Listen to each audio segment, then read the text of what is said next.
નમસ્કાર મિત્રો, તો સ્વાગત છે એક નવા વિડીયોમાં. ફ્રેન્ડ્સ, આજના વિડીયોમાં આપણે ખેડા જિલ્લામાં ફરવા માટેની ટોપ 10 જગ્યાઓ વિશે જાણીશું.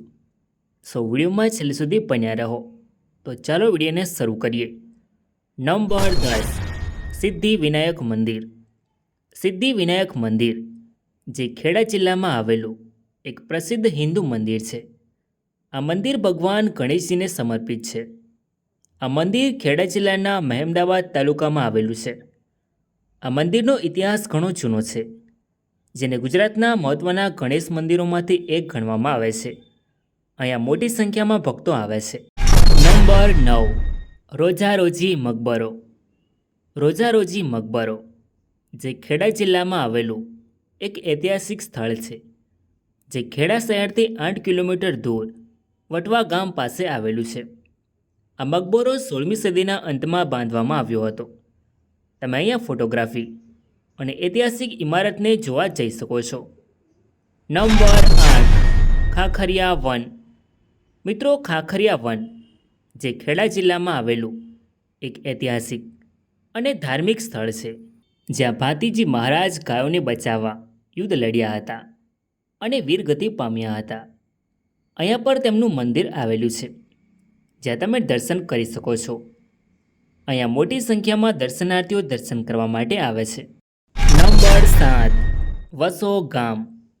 વસો જે ખેડા જિલ્લાના નડિયાદ તાલુકામાં આવેલું એક ઐતિહાસિક, ધાર્મિક અને સાંસ્કૃતિક ગામ છે.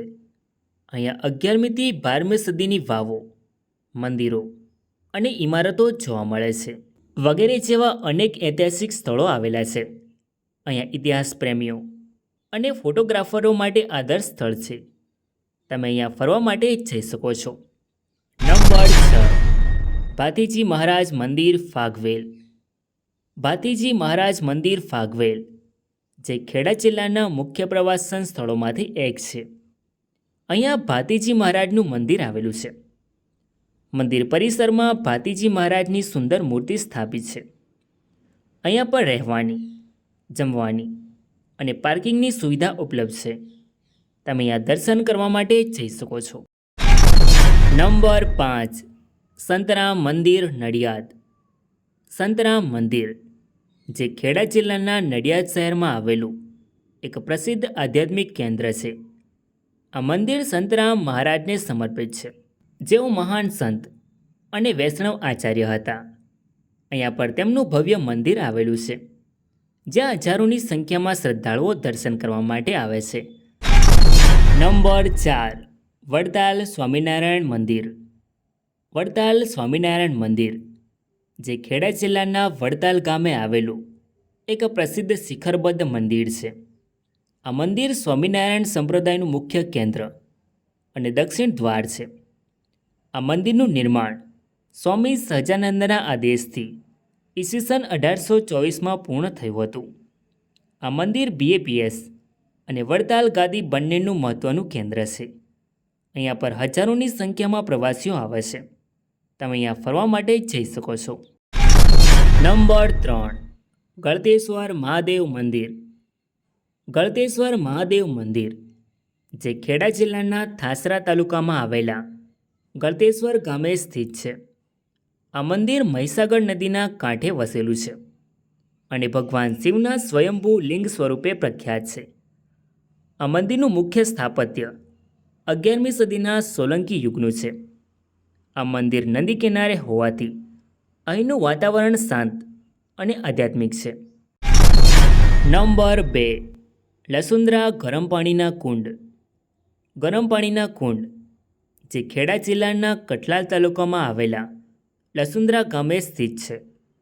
આ કુદરતી ગરમ પાણીના કુંડ પ્રાચીન અને રહસ્યમય છે.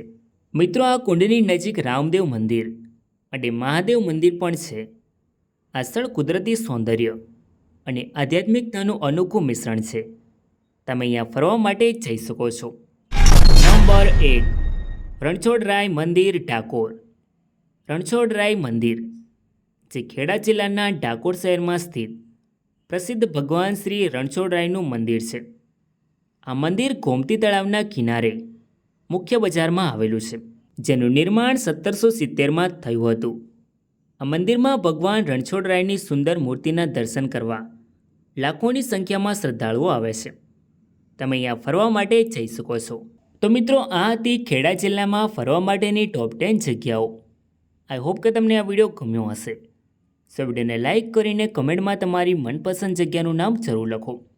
અને ચેનલમાં નવા હોય તો આવા જ અવનવા વિડીયો જોવા માટે ચેનલને સબસ્ક્રાઈબ જરૂર કરો. તો મળીએ એક નવા વિડીયોમાં. ધન્યવાદ.